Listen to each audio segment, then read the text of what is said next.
शिक्षणापासून कोणताही विद्यार्थी वंचित राहू नये या सामाजिक बांधिलकीतून निशा फाउंडेशन सांगली यांच्या वतीने प्रभाग क्रमांक 10मधील सुमारे 800 गरजू विद्यार्थ्यांना शैक्षणिक साहित्याचे वाटप करण्यात आले। याचबरोबर आई वडिलांचे छत्र हरपलेल्या 20 विद्यार्थिनींचे पालकत्व स्वीकारून त्यांच्या शिक्षणाची जबाबदारी उचलण्याचा प्रेरणादायी उपक्रमही राबवण्यात आला। नवीन शैक्षणिक वर्षाच्या निमित्ताने आयोजित या कार्यक्रमात विद्यार्थ्यांना गणवेश, दप्तर, वह्या, पेन, पेन्सिल, कंपास बॉक्स आदी शैक्षणिक साहित्याचे वितरण करण्यात आले। या उपक्रमामुळे विद्यार्थ्यांच्या चेहऱ्यावर आनंद फुलला असून त्यांच्या शिक्षणाला नवी ऊर्जा मिळाली। कार्यक्रमास प्रभाग क्रमांक 10च्या नगरसेविका, समाज कल्याण सभापती गीताताई सुरेश पवार, नगरसेवक जगन्नाथदादा ठोकळे, सर्वोदय विद्यालयाचे सहसचिव विजय पाटील हे प्रमुख पाहुणे म्हणून उपस्थित होते। त्यांनी निशा फाउंडेशनच्या सामाजिक कार्याचे कौतुक करत अशा उपक्रमामुळे समाजात सकारात्मक परिवर्तन घडत असल्याचे मत व्यक्त केले। कार्यक्रमाच्या यशस्वी आयोजनासाठी निशा फाउंडेशनचे पदाधिकारी मुजफ्फर लगीवाले, अविनाश वडर, राहुल घाडगे, सुनील कांबळे, श्याम बजले, विशाल मद्रासी, दीपक कांबळे, रोहित कांबळे, आकाश मानकर, प्रणिता साबळे तसेच सर्व स्वयंसेवकांनी अथक परिश्रम घेतले। काही वाटप, शालेय वस्तू वाटप करायचं आहे, त्यांना तुम्ही आवर्जून राहून त्यांचं मनोगत तुम्ही ऐका आणि त्यांची काय इच्छा आहे हे पण सांगा। आणि इथं असलेल्या सर्व मान्यवरांचं मी अनेकदा धन्यवाद म्हणते आणि माझे बालमित्र म्हणते मी सगळ्यांना। तर बालमित्र सगळे कंटाळले आहेत आणि निशा फाउंडेशन गेल्या कित्येक वर्षापासून हे संस्था चालवत आले आहेत आणि विविध क्षेत्रात त्यांचं काम पण खूप मोठं चांगलं आहे। आणि हा एकच नाही, शाळेत वाटप वस्तू एकच नाही आहे त्यांचं।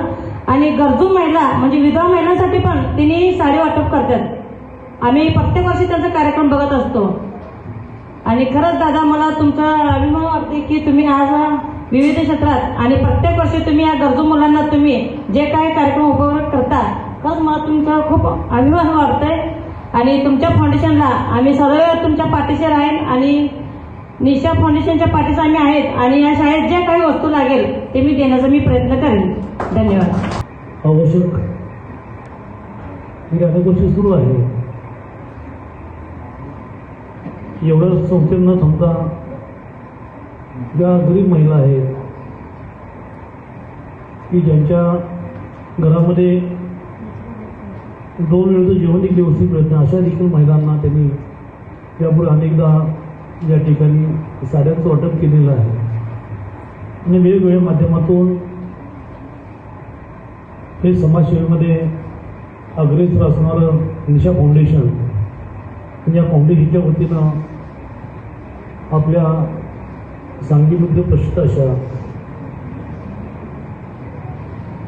सर्वोदय स्कूलमध्ये आज या कार्यक्रमाचे आयोजन केलेलं आहे। यामध्ये प्रामुख्यानं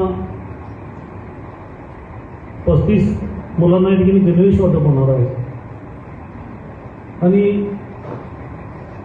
विद्यार्थी हे शिक्षणापासून वंचित राहू नये यासाठी एक 10 मुलांची निवड केलेली आहे आणि त्या 10 मुलांना या संस्थेच्या वतीनं दत्तक घेतलं जाणार आहे।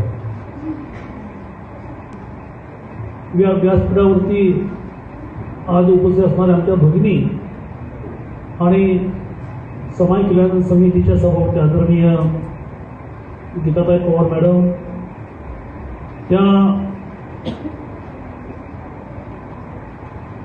सर्वोदय शिक्षण मंडळाचे सहसचिव आदरणीय, ते चांगलं काम पोलीस यंत्रणेने केलेलं आहे।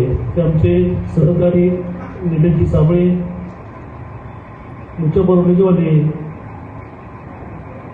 राहुल घाडगे, शिवाजी वाघमारे, अविनाशजी वडर, आमचे सहकारी वैचारिक कार्यकर्ते सुनीलजी कांबळे, आमचे सामाजिक कार्यकर्ते आणि शिबिरचे पत्रकार दीपकजी कांबळे, भारतीय जनता पॅनरचे